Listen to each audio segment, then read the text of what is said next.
السلام علیکم۔ آج بدھ ہے، جون کی 29 تاریخ۔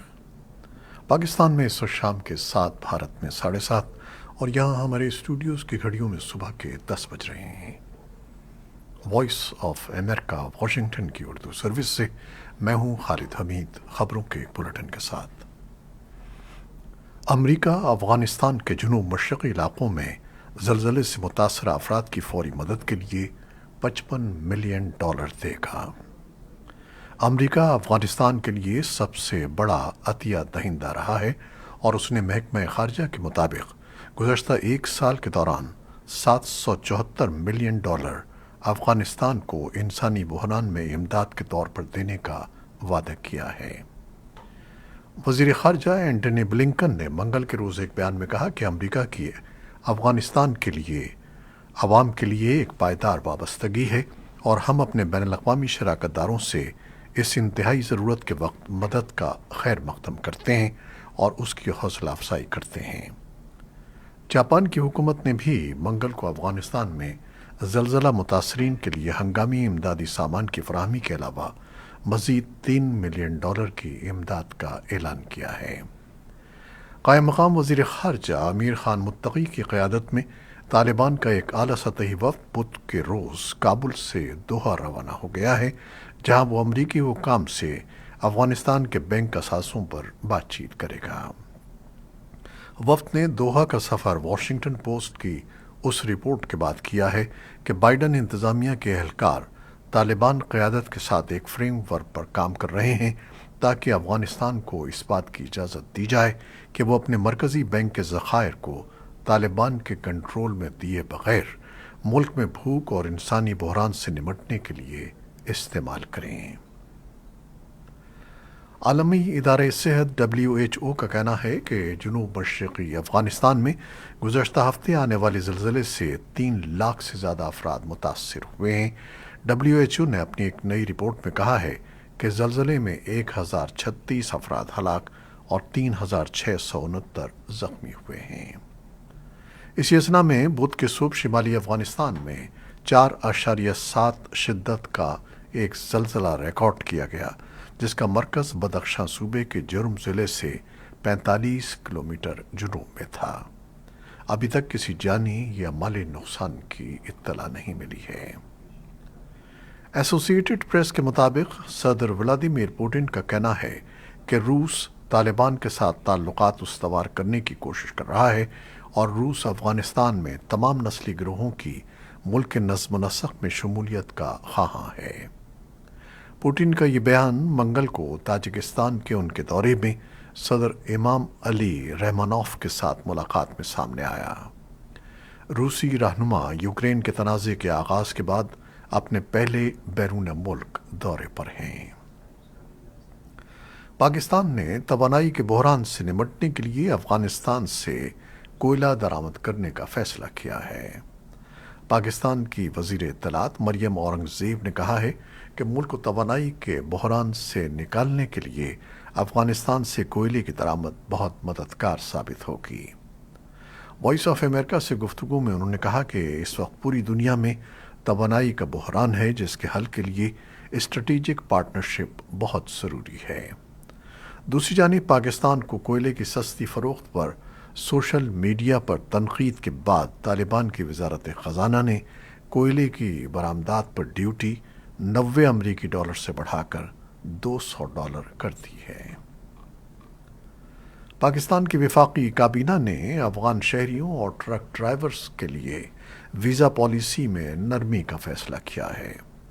بدھ کو وزیر اعظم شہباز شریف نے اس فیصلے کی تفصیلات بتاتے ہوئے اپنے ٹویٹ میں کہا کہ ویزا نظام میں سہولت کا مقصد دونوں ممالک کو قریب لانا، افغان عوام کی مدد کرنا اور وسط ایشیا کے وسیع خطے میں کاروبار اور سرمایہ کاری کو فروغ دینا ہے۔ پاکستان اور افغانستان کے تاجروں نے اس پیش رفت کو خوش آئند قرار دیتے ہوئے کہا ہے کہ ویزا پالیسی میں نرمی سے دونوں ملکوں کے درمیان باہمی تجارت کا حجم بڑھے گا۔ بھارت کی مشرقی ریاست راجستھان کے شہر ادے پور میں منگل کی شام 2 مسلمانوں کے ہاتھوں ایک ہندو درزی کے قتل کے بعد صورتحال کشیدہ ہے۔ بتایا جاتا ہے کہ کنہیا لال نامی شخص سوشل میڈیا پر بی جے پی کی معطل رہنما نپور شرما کی حمایت میں مواد پوسٹ کر رہا تھا، جس پر اسے جان سے مارنے کی دھمکی ملی تھی۔ متنازع پوسٹ کے سلسلے میں ایک شکایت پر پولیس نے اسے گرفتار کیا تھا۔ اگلے روز اسے ضمانت مل گئی تھی۔ اس نے پولیس سے اپنے تحفظ کا بھی مطالبہ کیا تھا۔ رپورٹس کے مطابق محمد غوث اور محمد ریاض نامی دو افراد کپڑے سلوانے کے بہانے اس کی دکان میں داخل ہوئے اور پھر اس پر تیز دھاردار خنجر سے حملہ کیا۔ حملہ آوروں نے اس واقعے کی ویڈیو بنائی اور اسے سوشل میڈیا پر وائرل کر دیا۔ اس واقعے کے فوراً بعد ہندو تنظیموں کی جانب سے شہر میں احتجاج کیا گیا۔ بعض مقامات پر آتش زنی کی بھی وارداتیں ہوئیں۔ پولیس نے حملہ آوروں کی گرفتاری کے لیے متعدد ٹیمیں تشکیل دی تھیں۔ 2 گھنٹے کے اندر دونوں کو گرفتار کر لیا گیا۔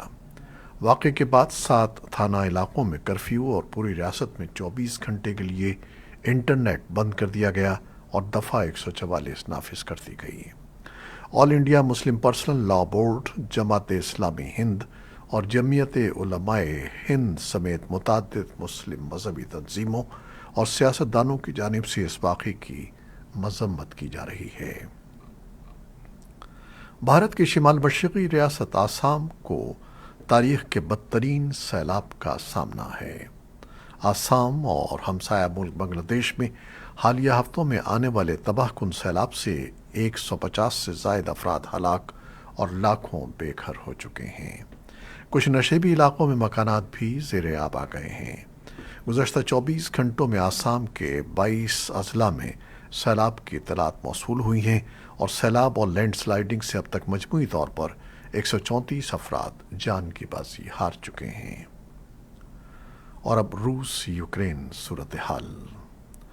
روس نے یوکرین کے جنوب مشرقی شہر میکلیو میں بدھ کو کارروائی کرتے ہوئے کئی میزائل داغے ہیں، جس کے نتیجے میں 3 افراد ہلاک ہوئے جبکہ کئی عمارتوں کو نقصان پہنچا۔ خبر رساں ادارے رائٹرز کے مطابق میکلیو شہر کے میئر الیگزینڈر سیکوپچ کا کہنا ہے کہ روس نے بدھ کو مجموعی طور پر 8 میزائل داغے، جس سے کئی رہائشی عمارتوں کو نقصان پہنچا ہے۔